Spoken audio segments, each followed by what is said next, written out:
ভাবুন তো, ঘুটঘুটে অন্ধকার রাত, ভারত বাংলাদেশ সীমান্তের কোনো একটা দুর্গম জলাভূমি দিয়ে একদল অনুপ্রবেশকারী চুপি চুপি ভারতে ঢোকার চেষ্টা করছে। ঝোপঝাড় আর কাদা পেরিয়ে তারা ভাবছে আজ তাদের আটকানোর কেউ নেই। কিন্তু হঠাৎ পা রাখতেই তারা দেখলো সামনে হাঁ করে দাঁড়িয়ে আছে এক বিশালাকার জ্যান্ত কুমির। আর ঠিক তার পাশেই ঝোপের আড়ালে ফোঁসফোঁস করছে অত্যন্ত বিষাক্ত কিছু কেউটে আর গোখরো সাপ।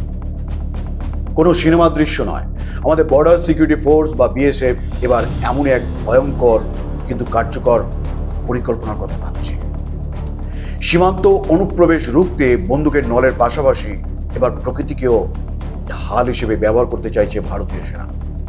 কিন্তু প্রশ্ন হলো, কেন হঠাৎ এই অদ্ভুত সিদ্ধান্ত?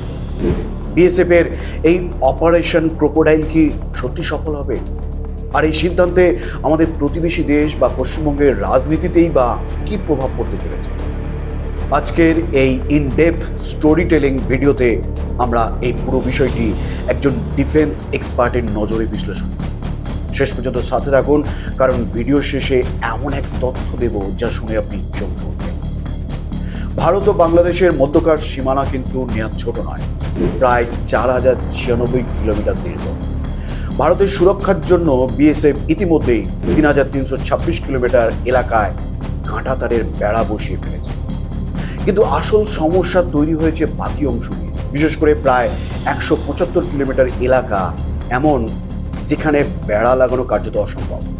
এই এলাকাগুলোর সিংহভাগই হলো নদীমাতৃক জলাভূমি, ঘন জঙ্গল আর কর্দমাক্ত নদী নালার এলাকা। উত্তর 24 পরগনা, মুর্শিদাবাদ বা মালদার মতো জেলাগুলোর বর্ডার এলাকার মধ্যে পড়ে। বিএসএফ এর ডেটা অ্যানালাইসিস করলে দেখা যায় গত 10 বছরে প্রায় 7000-এরও বেশি অনুপ্রবেশের ঘটনা ঘটেছে শুধুমাত্র এই ফাঁক ফোকর দিয়ে। বিএসএফ জওয়ানরা দিন রাত পাহারা দিলেও এই কর্দমাক্ত আর অন্ধকার এলাকায় মানুষের নজরদারি সবসময় 100% নিখুঁত হওয়া সম্ভব। ড্রোন বা সিসিটিভি ক্যামেরা দিয়ে নজরদারি হলেও রাতে অনুপ্রবেশকারীরা অনেক সময় কায়দা করে ঢুকিয়ে পড়ে। আর ঠিক এখানেই আসছে বিএসএফ এর এক অভূতপূর্ব প্রস্তাব। বিএসএফ সম্প্রতি কেন্দ্রীয় স্বরাষ্ট্র মন্ত্রকের কাছে একটি প্রস্তাব পাঠিয়েছে। প্রস্তাবটি হলো যে 175 কিলোমিটার এলাকায় বেড়া দেওয়া যাচ্ছে না, সেখানে কৃত্রিমভাবে কুমির প্রজনন করা হোক এবং বিষাক্ত সাপ ছেড়ে দেওয়া হোক। এটাকে বলা হচ্ছে বায়োলজিক্যাল সিকিউরিটি লেয়ার। একজন এক্সপার্ট হিসেবে যদি দেখি, তবে এর পেছনে দুটি কারণ রয়েছে।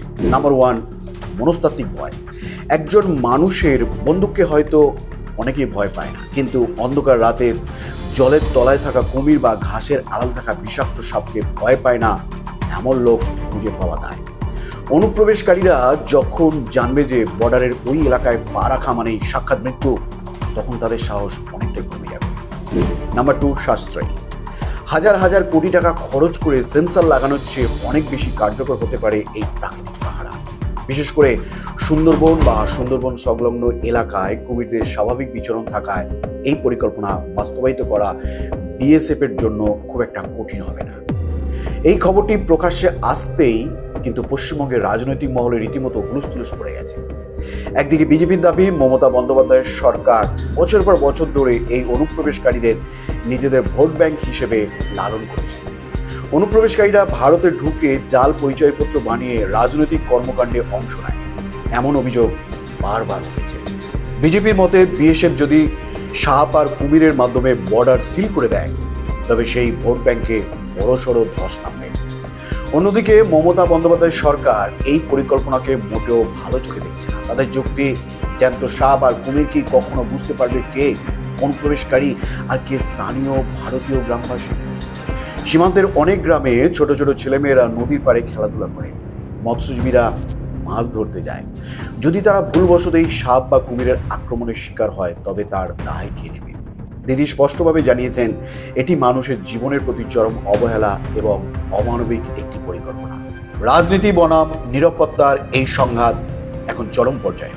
বন্ধুরা, সীমান্তে শুধু মানুষ নয়, এর পেছনে কাজ করে বিশাল এক স্মাগলিং সিন্ডিকেট। ড্রাগস, অস্ত্র, এমনকি সোনার চোরাচালান এই জলাভূমি এলাকাগুলো দিয়ে সব থেকে বেশি হয়। পরিসংখ্যান বলছে 2014 সাল থেকে 2024 সালের মধ্যে বাংলাদেশ সীমান্ত দিয়ে 7528 জনকে আটক করা হয়েছে। সেখানে পাকিস্তান সীমান্তে এই সংখ্যাটা মাত্র 425। এই বিশাল ফাড়া কি বলে দিচ্ছে বাংলাদেশ সীমান্ত কতটা সংবেদনশীল। বিএসএফ জওয়ানদের সুরক্ষার দিকটাও আমাদের ভাবতে হবে।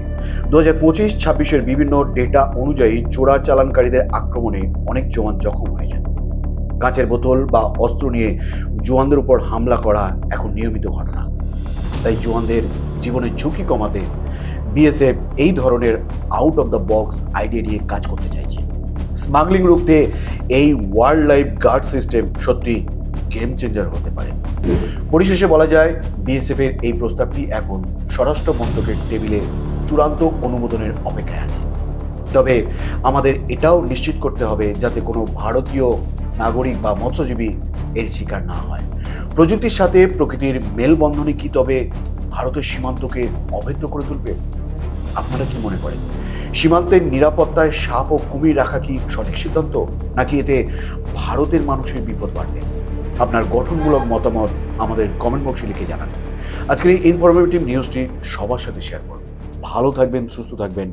ধন্যবাদ।